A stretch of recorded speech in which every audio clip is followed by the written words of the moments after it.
अगर आप HTML के अंदर टेक्स्ट को इटालिक करना चाहते हैं तो इसके लिए इसका टैग यूज़ करते हैं जो है आई। अभी देखते हैं सिंपल टेक्स्ट की एग्जांपल पहले, सिंपल टेक्स्ट और फिर इटालिक टेक्स्ट।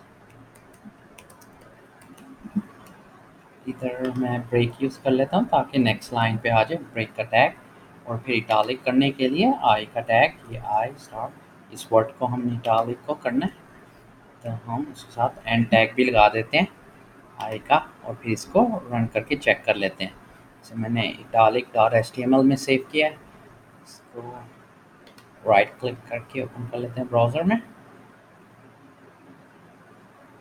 ये सिंपल टेक्स्ट है और आप देख सकते हो, मैं ज़रा जूम इन कर लेता हूँ, सिंपल टेक्स्ट और ये इटालिक, ये तो आप डिफरेंस देख सकते हैं।